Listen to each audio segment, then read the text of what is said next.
Yes, Mary, you should have been with us. We had a delightful stroll down by the sea. Oh, there's a delicious breeze, Mary, blowing... Oh, what direction did you say it was from, Captain Wentworth? The southeast. Oh. I expected we're where? Where? Hello, what's that? Oh, it's a carriage. It's a conical. I thought it must be. Really? Only just come round from the stable yard. Oh, yes. Someone must be leaving. Yes. The servant seems to be in mourning. Well, if you're all going to look and no one's going to tell me what you're looking at, I suppose I'd better come to the window myself.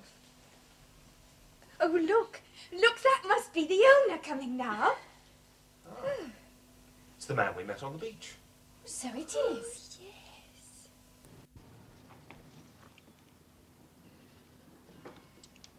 Yeah. Yeah. Come on.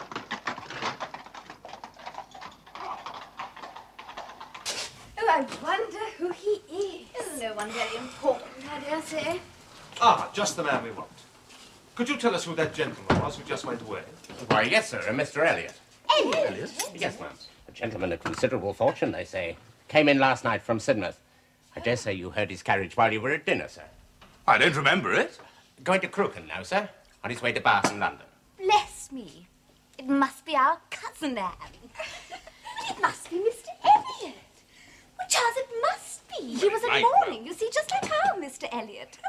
Oh, how very extraordinary. Very extraordinary indeed. Well, in the same inn with us. Oh, Anne. Must be our cousin. Our father's heir. Pray, sir, did his servant not say whether Mr. Elliot belonged to the Kellynch family? No, ma'am, he mentioned no particular family. He said his master was a very rich gentleman who would be a baronet someday. There. You see, just as I said. Heir to Sir Walter Elliot. Well, I knew it would come out if it was so. Mary. Oh, you can depend on it. It's something his servants take care to have known wherever he goes. Thank you.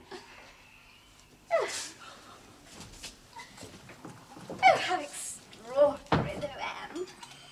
I do wish I'd looked at him more carefully.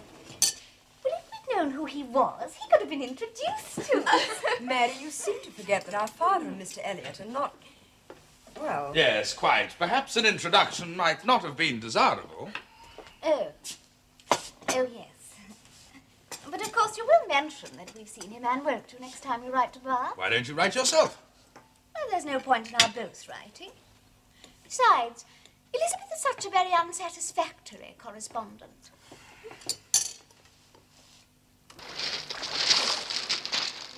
It is good sense, Miss Elliot. Very good sense indeed. I have very much enjoyed discussing literature again with someone. I've missed that sort of conversation. Oh, Captain Bennett, I appeal to you.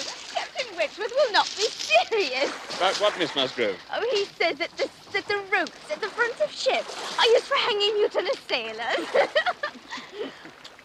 Well, surely that's not true. Hardly, no.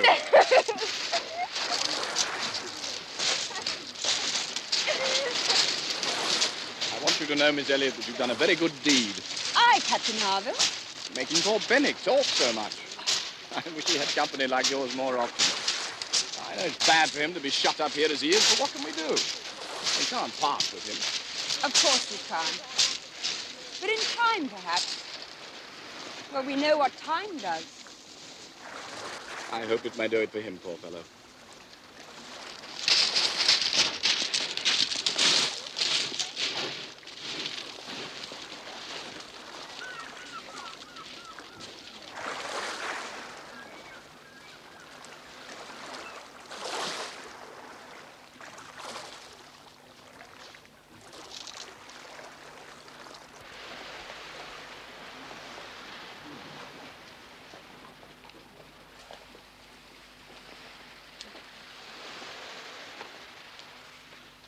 Now, my dear, you've walked quite far enough for today. You're right, my dear, as usual. Frederick, we can go with you no further. I'm instructed to return to port forthwith. Well, I shall come and see you again soon. This time hasn't been nearly long enough. It never is.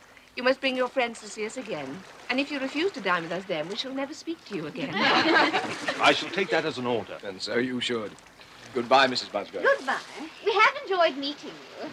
Yes, Goodbye, goodbye. Mrs. Musgrove. Goodbye. Goodbye. Mrs. Harville. Goodbye, Goodbye, Harville. Goodbye. Goodbye.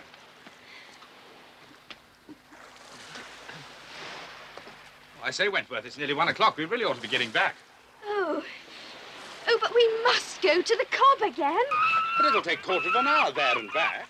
Well, it can't make any difference. Yes, Charles. We mustn't let a few minutes spoil our day. I insist. I will not be denied. Well, it's settled then. If you insist, we obviously have to. Indeed, you do.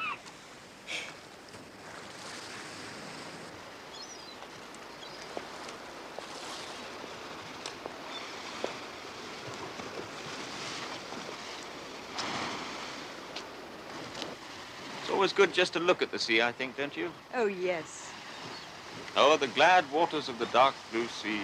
Our thoughts as boundless and our souls as free. Corsair.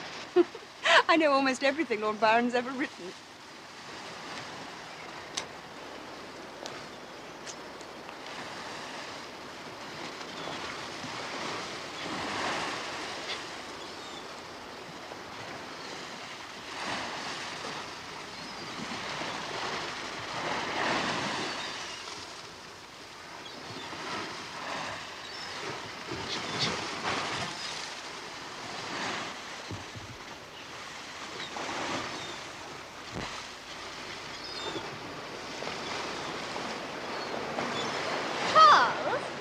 Charles, it's too windy for me up here.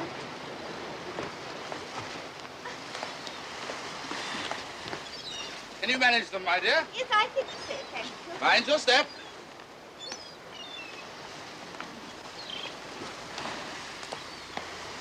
Take care, they are rather slippery. Yes, thank you, Captain Bennet. You can jump me down. Well, the pavement's rather hard, you know. You'll hurt your feet. Oh, of course I won't. There, it didn't hurt at all. I'll do it again, just to show you. I really don't advise it. You'll jar yourself. Oh, nonsense. You will. Come on, Louisa.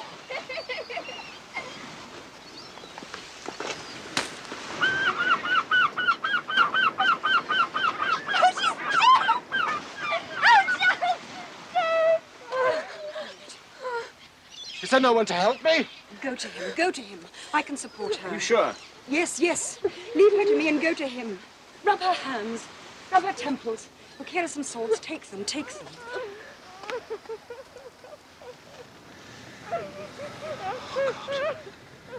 Father and mother.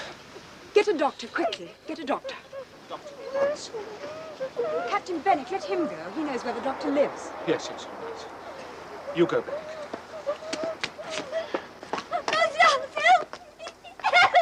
Mary, be calm. You must be calm. I can't bear it. I can't bear it. Anne, what are we to do next? What in heaven's name are we to do next? Carry her to the Harvilles. But gently, oh, gently.